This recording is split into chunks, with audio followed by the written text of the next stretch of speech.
தமிழ்நாட்டுல திருச்சிராப்பள்ளியில இருக்க ஸ்ரீரங்கத் கோயிலையும் மலைக்கோட்டை உச்சிப்புள்ளியார் கோயிலை பத்தி தெரியாதவங்க யாருமே இருக்க முடியாது.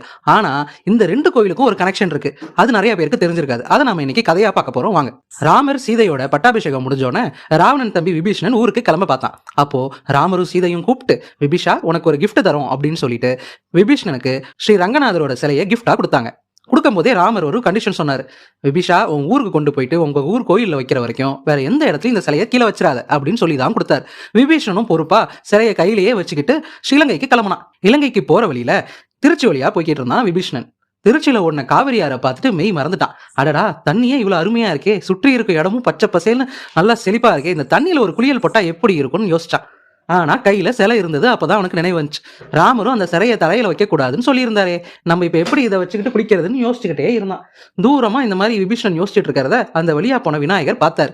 சரி, இவன் கையில ரங்கநாதர் சிலையை வச்சுக்கிட்டு இவ்வளவு நேரம் யோசிச்சுக்கிட்டு இருக்கான், சரி என்னன்னு ஒரு விசாரணையை போடுவோன்ட்டு ஒரு சின்ன சிறுவனா மாதிரி அவன் முன்னாடி நடந்து போனார். விபீஷணனுக்கு இந்த சிறுவனை பார்த்தோன்னே ஒரே சந்தோஷம்.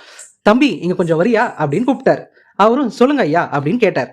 விபீஷணன் அந்த சிறுவன் கிட்ட, இந்த சிலையை கொஞ்சம் பாத்துக்கிறியா, நான் போய் கொஞ்ச நேரம் குளிச்சுட்டு வந்துடுறேன் அப்படின்னு சொன்னார். அந்த பையனும் சரி நீங்க சீக்கிரம் போயிட்டு வந்துருங்க, என்னால ரொம்ப நேரம் இங்க இருக்க முடியாதுன்னு சொல்லி அனுப்பிச்சான். விபீஷணர் போய் குளிக்க போனவரு நல்லா மெய் மருந்து ரொம்ப நேரம் குளிச்சுட்டாரு. நம்ம ஆளு சின்ன பையன் பொறுத்து பொறுத்து பார்த்தாப்ல, இவர் வர மாதிரி தெரியலன்ட்டு சிலைய பூமியில வச்சுட்டு அவரு மலையை நோக்கி ஓட ஆரம்பிச்சிட்டான் அந்த சின்ன பையன். விபீஷணர் குளிச்சு முடிச்சு 6 அமர வந்து பார்த்தா பையனை காணோம். என்னடா பையனை காணுமேன்னு பார்த்தா சிலையும் தரையில வச்சுட்டு போயிட்டான். விபீஷணன் உடனே பயந்துட்டாரு. போயிட்டு சிலையை தூக்கலான்னு பார்த்தா சிலை நவரவே மாட்டேங்குது. புடிச்சு தள்ளுறாரு, இழுக்கிறாரு, என்னென்னவோ பண்றாரு. ஆனா சிலை நவரவே இல்ல. இன்னும் கொஞ்ச நேரம் பொறுத்து ட்ரை பண்ணலான்னு பார்த்தா சிலை இன்னும் பெருசா வளர்ந்துகிட்டே வேற இருந்தது. விபீஷணருக்கு ஒரே கோவம். இதுக்கெல்லாம் காரணம் அந்த பையன் தானே அப்படின்னு அந்த பையனை தேடினார். ரொம்ப நேரம் தேடினதுக்கு அப்புறம் பார்த்தா அங்க இருந்த ஒரு மலை மேல ஒரு பையன் ஓடிக்கிட்டு இருந்தான். பார்த்தா இந்த பையன் தான். உடனே விபீஷணனும் அந்த மலை மேல கடகடன்னு ஏறினார்.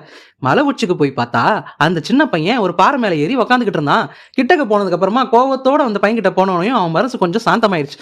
சின்ன பையன்கிட்ட போய் எப்படி கோவத்தை காட்டுறதுன்னு யோசிச்சார். இருந்தாலும் அவருக்கு கோபம் தாங்கல. அதனால அந்த பையன் தலையிலேயே ஒரு கொட்டு வச்சிட்டார்.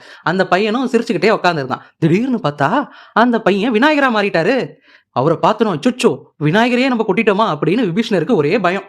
ஐயா விநாயகா, நான் தெரியாம பண்ணிட்டேன், என்ன மன்னிச்சிருப்பா அப்படின்ட்டு விபீஷணரும் அவர் தலையில கொட்டிக்கிட்டே மன்னிப்பு கேட்டார். விநாயகர் இதெல்லாம் பார்த்து சிரிச்சுட்டு, ஒன்ன மாதிரியே ரங்கநாதருக்கும் காவிரியார் தான் ரொம்ப பிடிச்சிருந்தது, அதனாலதான் அவர் அங்கேயே உக்காந்துட்டாரு, நீ பெருசா ஒன்னும் கவலைப்படாத, இந்த இடத்துலயே அவருக்கு ஒரு கோயில் வரும், அந்த கோயில் ஸ்ரீரங்கன்னு பேர் வரும்னு விநாயகர் சொன்னார். அதே மாதிரி விநாயகர் எந்த இடத்துல மலை மேல போய் ஏறி உக்காந்தாரோ அந்த மேலதான் இன்னைக்கு திருச்சிராப்பள்ளியில உச்சிப்பிள்ளையார் கோயில் நம்ம எல்லாரும் வணங்கிட்டு இருக்கோம். விநாயகர் உச்சிப்பிள்ளையார் கோயிலையும் ரங்கநாதர் ஸ்ரீரங்கம் கோயிலையும் இருந்து வர பக்தர்களுக்கெல்லாம் அருள் பாலிச்சிட்டு இருக்கிறாங்க.